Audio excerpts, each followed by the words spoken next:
इस वीडियो में व्यूअर्स आप मोज़रेला चीज़ घर पे बनाने का तरीका सीखेंगे जो हम बहुत ही कम बजट में ढेर सारा चीज़ घर में रेडी कर लेंगे। अगर यही चीज़ आप बाज़ार से लेकर आते हैं तो बहुत ज़्यादा आपको एक्सपेंसिव पड़ता है। तो चलें जी व्यूअर्स, वक्त ज़ाया किए बगैर रेसिपी को स्टार्ट करते हैं। बिस्मिल्लाहिर्रहमानिर्रहीम। ये देखिए मैंने एक बर्तन ले लिया और इसके अंदर मैं 1 लीटर दूध शामिल कर दूंगी। अच्छा, जितनी क्वांटिटी आप बनाना चाहते हैं उसके मुताबिक आप दूध ले सकते हैं। मैंने ये छोटा सा बस बर्तन लिया है, इसके अंदर मैंने 1 किलो दूध शामिल कर दिया है। दूध को व्यूअर्स मैंने गर्म होने के लिए चूल्हे पे रख दिया है। ये दूध कच्चा दूध मैं इस्तेमाल कर रही हूँ। उबले हुए दूध से चीज़ हरगिज़ नहीं बनता। अच्छा जी, इसको तकरीबन 5 मिनट हो चुके हैं। इस तरह फिंगर डिप करके आपने चेक कर लेना है कि आपको फिंगर जो है वो आप बहुत ज़्यादा देर तक रोक सकते हैं कि नहीं, क्योंकि हमने अगर आपकी फिंगर डिप करते साथ ही जलना शुरू हो जाए तो बस आपको इतना ही दूध चाहिए, इससे ज़्यादा गर्म नहीं चाहिए। अच्छा जी, दूध को हमने इतना गर्म कर लिया है और देखिए अब मैंने विनेगर ले लिया। किसी भी अच्छी कंपनी का विनेगर यूज़ करें, क्योंकि आजकल जो सिरके हैं ना वो बिल्कुल भी अच्छे नहीं आ रहे, तो उसकी क्वांटिटी फिर आपको बहुत ज़्यादा डालनी पड़ जाती है। तो ये कप में मैंने इतना थोड़ा सा सिरका ले लिया है, इसके साथ में पानी से मैंने इस कप को बाकी भर लिया है और आराम आराम से करके मैं इसमें ये जो सिरके वाला पानी है ये उंडेलती जाऊंगी और हल्का हल्का सा आराम से हमने चम्मच चलाना है। चम्मच हमने व्यूवर्स बहुत ज़्यादा तेज़ी से नहीं चलाना और बिल्कुल आराम आराम से हमने सिरके वाले पानी को ऐड करते जाना है। अच्छा व्यूवर्स, फ्लेम मैंने बंद कर दिया था और देखें ये जो है वो चीज़ हमारा अलग होता जा रहा है और जो दूध के अंदर पानी था वो अलग हो गया है। तो बस यही हमें चाहिए था।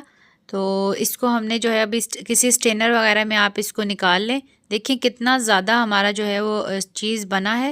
तो अच्छा भी ये आपने वीडियो को स्किप नहीं करना, आप ये समझिए कि चीज़ रेडी हो गया है। अभी हमने इसके साथ और भी प्रोसीजर करना है ताकि ये बिल्कुल बाजार जैसा चीज़ रेडी हो। अब मैंने चूल्हे पे दोबारा 2 कप पानी जो है वो उबलने के लिए रख दिया है व्यूअर्स।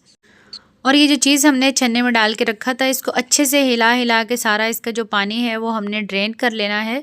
फिर इसको हमने हाथों से अच्छे तरीके से प्रेस करना है व्यूअर्स, ताकि इसके अंदर जो भी पानी है वो सारा का सारा निकल जाए। उसके बाद देखिए मैंने एक बाउल में पानी डाल दिया है और ये ठंडा पानी है जो मैंने इसके अंदर ऐड किया है। उसके बाद हमने इसको चीज़ को इसके अंदर डिप कर देना है थोड़ी देर के लिए, ताकि इसके अंदर से जितना भी ये सिरके वाला पानी है वो सारा का सारा निकल जाए। 2-3 दफ़ा व्यूअर्स हमने इसका पानी चेंज कर करके इसको अच्छे से साफ़ कर लेना है।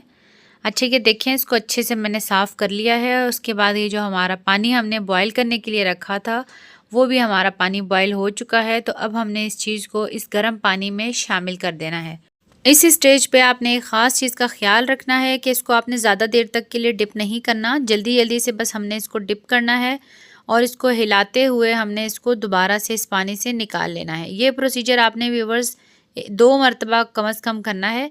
इससे मैंने निकाल दिया। अब मैं दोबारा से इसको ठंडे पानी में शामिल कर दिया और अच्छे तरीके से देखें प्रेस कर करके मैं इसका सारा पानी रिमूव कर लूँगी और इसको हमने ट्विस्ट करते जाना है ताकि जो है वो अच्छे तरीके से हमारा जो चीज़ है वो रेडी हो जाए। नेक्स्ट वीडियो में व्यूवर्स आपके साथ चीज़ पराठा की शेयर करूंगी। ये चीज़ मैं आपको साथ में यूज़ करके भी बताऊंगी कि कितना ज़बरदस्त बना था। तो अगर वीडियो आपको अच्छी लगे तो चैनल को सब्सक्राइब करें, वीडियो को लाइक एंड शेयर करें और एक प्यारा सा कमेंट करके ये ज़रूर बताया करें कि आपको मेरी रेसिपी कैसी लगी। मिलते हैं इंशाल्लाह किसी और वीडियो में, तब तक के लिए